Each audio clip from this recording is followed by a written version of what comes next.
تقویٰ پیدا ہوگا تو یقیناً پھر انسان اتنا ہی گناہوں سے محفوظ ہوگا، اور جتنا انسان گناہوں سے محفوظ ہوگا اتنا ہی انسان اللہ کا محبوب بنتا جائے گا۔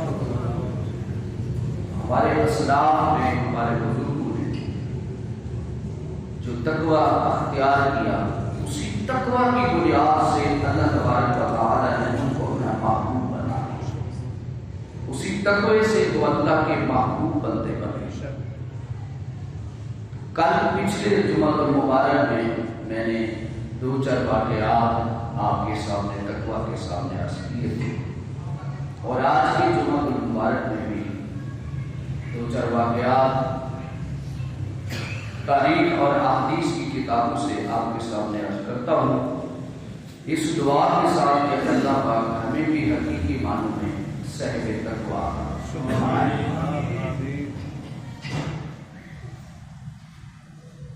حضور جان رحمت صلی اللہ علیہ وآلہ وسلم نے بنی اسرائیل کے ایک شخص کا ذکر فرمایا، جس کا ذکر احادیث کی کتابوں میں موجود ہے۔ آقا علیہ السلام نے ارشاد فرمایا کہ بنی اسرائیل میں ایک شخص رہتا تھا، جب اس کی زندگی کے دن پورے ہونے لگے تو اس نے اپنے ورثاء کو بلایا اور ان کو چند وصیتیں دی۔ اللہ تبارک و تعالی نے اہل ایمان کو بھی یہ حکم دیا ہے کہ مرنے سے پہلے اگر وہ چند وصیتیں اپنے ورثاء کے لیے کہا جائیں تو ان کے لیے زیادہ بہتر ہوتا ہے۔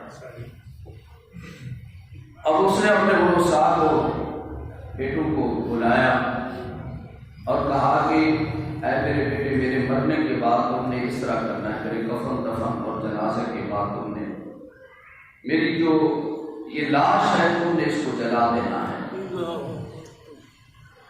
اور اس کو جلانے کے بعد اس کی جو راکھ ہے اس کو تم نے دریا میں پھینک دینا ہے۔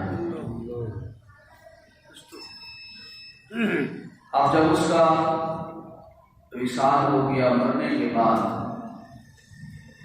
اس کے وارثین نے ایسا ہی کیا کہ اس کے کفن دفن اور جنازے کے بعد اس کو جلا دیا۔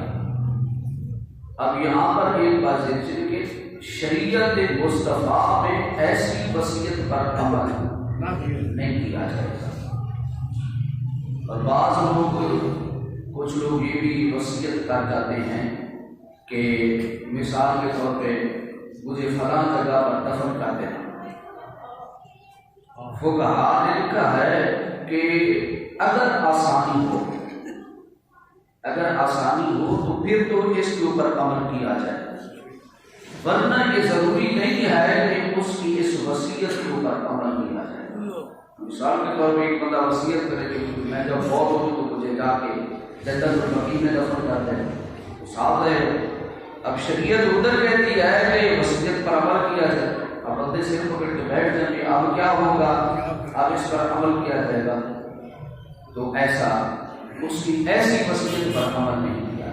یا مثال کے طور پہ ایک بندہ کہتا ہے میرے مرنے کے بعد فلاں بندہ میرا نماز جنازہ پڑھائے گا، اب اگر ہو سکتا ہے تو اس کے مرنے سے پہلے وہ بندہ مر جائے تو وہ خبر بھی نہ ہو، یا اس وقت وہ آدمی میسر نہ ہو، تو پھر ایسی وصیتوں پر عمل نہیں کیا جائے گا۔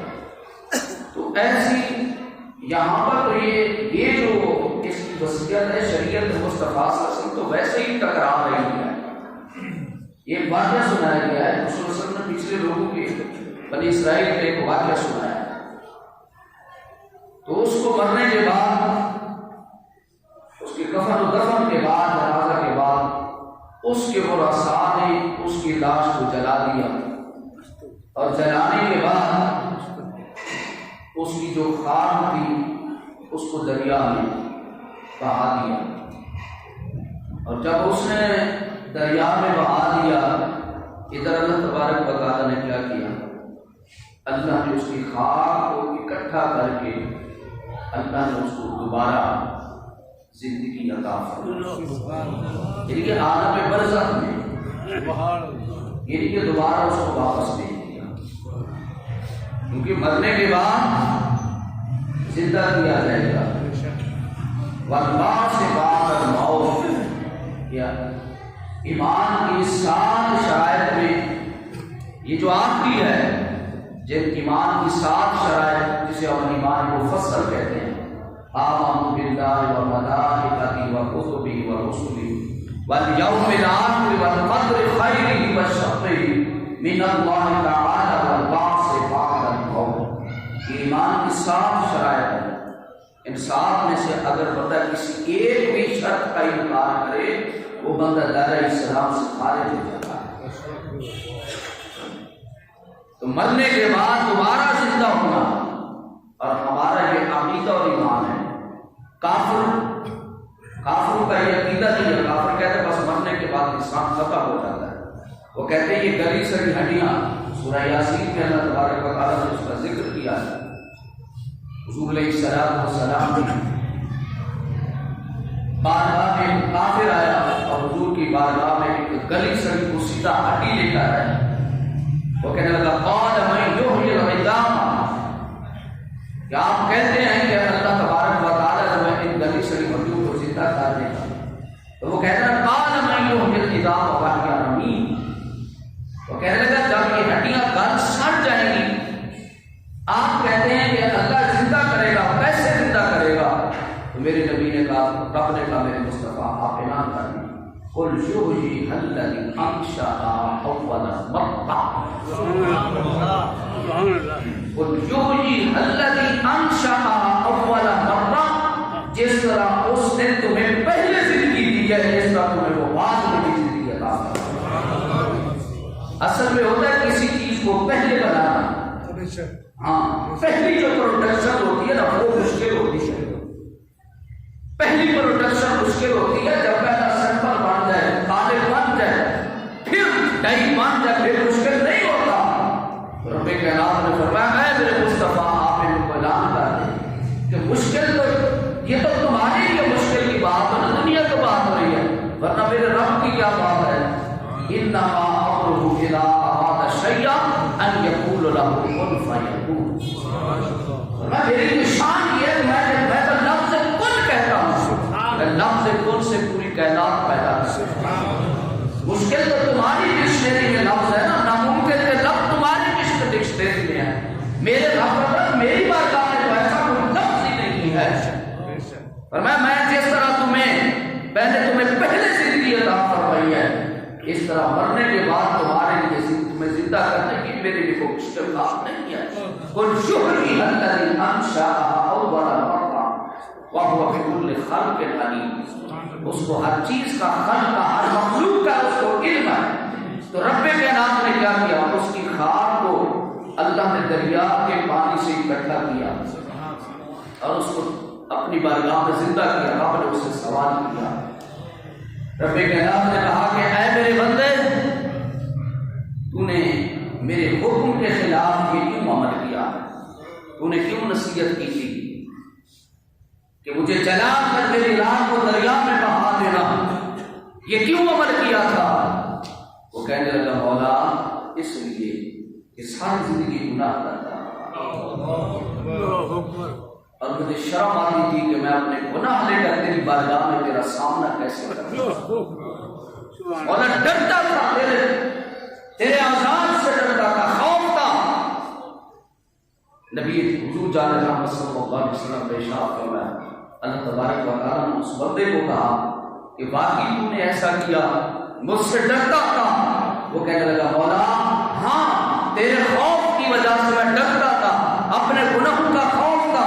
تو جب اس نے یہ جملہ کیا، کہا میرے آقا صلی اللہ علیہ وسلم نے فرمایا، اللہ تبارک و تعالیٰ نے فرمایا اے بندے میرے خوف کی وجہ سے، اس عمل کی وجہ سے میں نے تیرے گناہوں کی بخشش پائی۔ سبحان اللہ سبحان اللہ۔ اے بندو اللہ سے ڈرو، اپنے اندر اللہ کا خوف لے کر آؤ، تمہارے دلوں میں خوف خدا ہونا چاہیے، اللہ کا خوف ہونا چاہیے۔ حضور جان حق صلی اللہ علیہ وسلم کے حضور کے دور میں حضور کے ایک صحابی سے زمین کا سودا کیا. جب زمین کا سودا ہو گیا پیسے دے دیے گئے. اب جس بندے نے لیا تھا اس نے زمین کی کھدائی شروع کی. جب اس نے زمین کی کھدائی شروع کی تو دوران کھدائی وہاں سے خزانہ نکل آیا, پیسے نکل آئے, سونے اور جواہرات نکل آئے. اب اس نے کیا کیا؟ وہ بندہ میرے مصطفیٰ کا تربیت یافتہ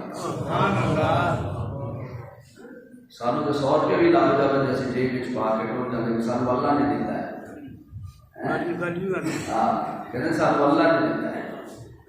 مسیح موبائل پہ چوک کے جی سانو اللہ دے گھروں لب گئی ہے, یہ سانو اللہ دے گھروں لب گئی. ٹھیک ہے, تو وہ میرے مصطفیٰ کا تربیت یافتہ صلی اللہ علیہ وسلم. تو اس نے کیا کیا؟ اس نے وہ خزانہ اٹھایا اور اپنے اس بھائی کے پاس چلا گیا جس سے اس نے زمین خریدی, اور اس کو جا کر کہا کہ میرے بھائی یہ جو تیرا خزانہ ہے یہ تیری زمین سے نکلا ہے, یہ خزانہ تیرا ہے. کہہ دے سبحان اللہ.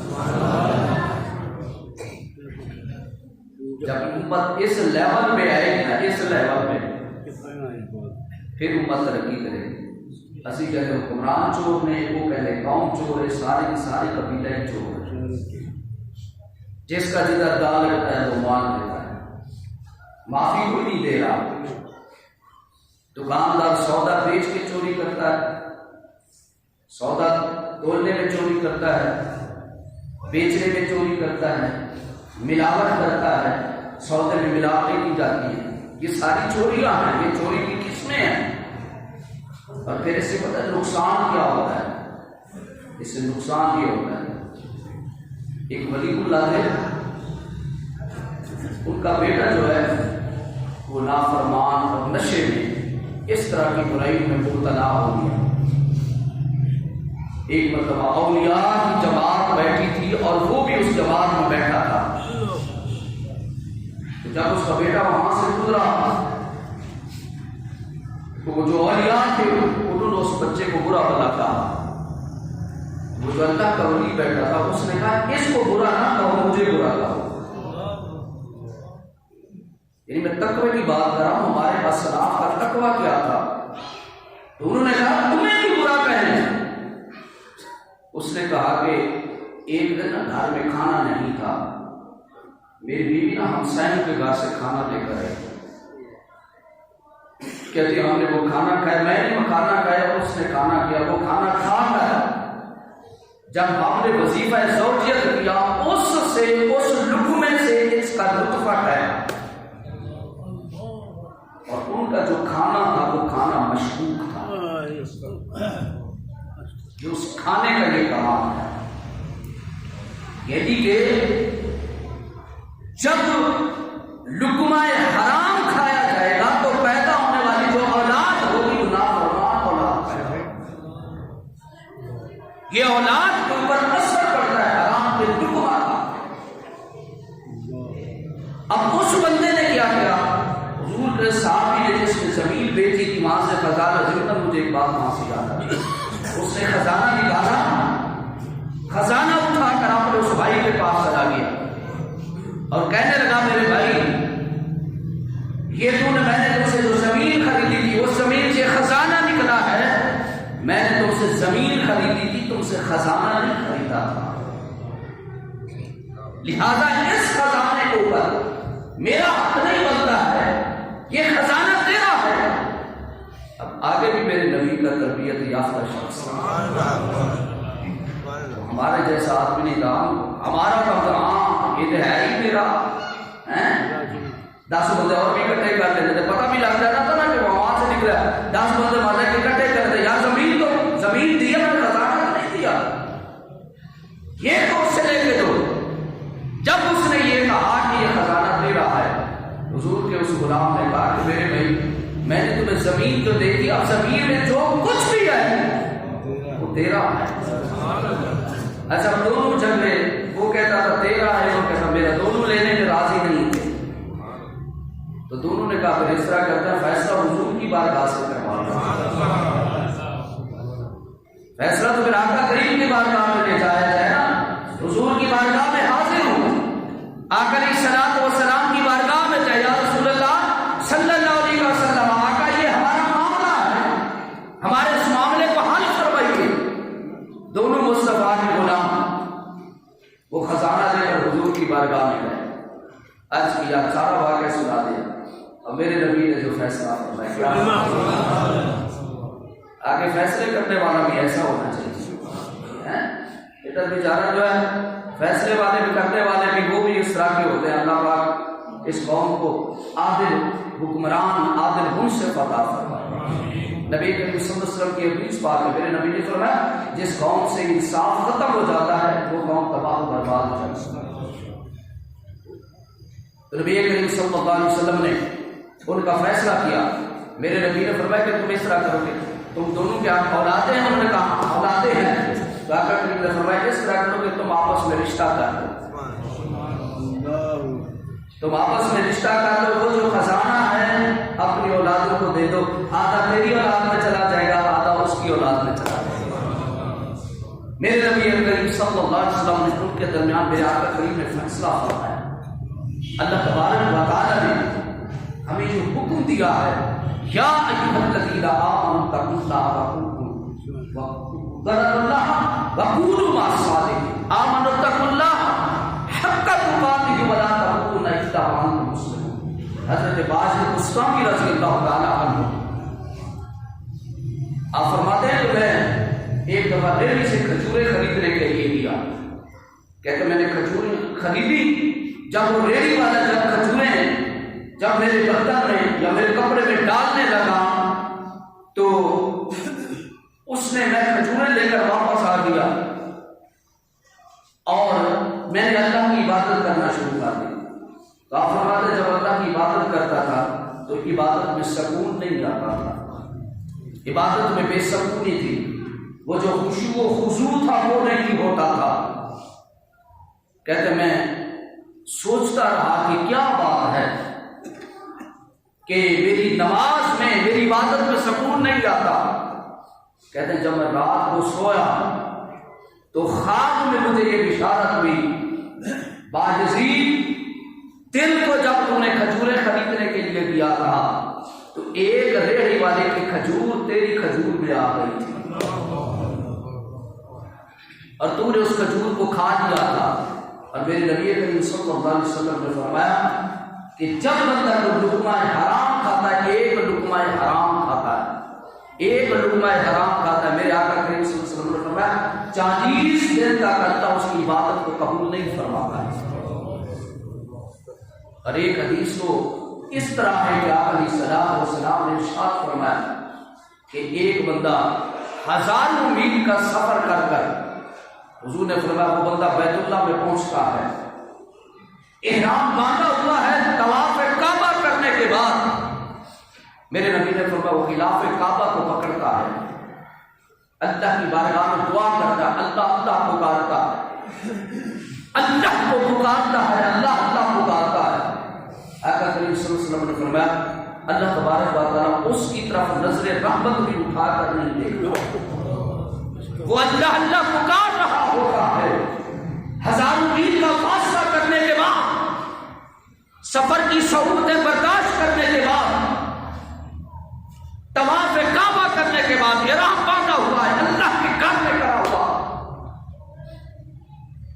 خلاف کعبہ کو پکڑا ہوا ہے، اللہ اللہ کی صدا لگا رہا ہے. میرے حضور فرماتے ہیں اللہ اس کی اللہ اللہ کو سنتا ہی نہیں ہے. صحابہ نے پوچھا آقا اس کی وجہ کیا ہے؟ آقا علیہ الصلوۃ والسلام نے ارشاد فرمایا اس لیے اس نے جو لباس پہنا ہوا ہے وہ بھی حرام کا اور اس کے پیٹ میں جو خوراک تھی وہ بھی حرام کی. یہ اللہ تبارک و تعالیٰ نے اس لیے اللہ تبارک و تعالیٰ نے آل ایمان کو حکم دیا یا ایھا الذین آمنوا کلوا من الطیبات ما رزقناکم واشکروا للہ ان کنتم ایاہ تعبدون.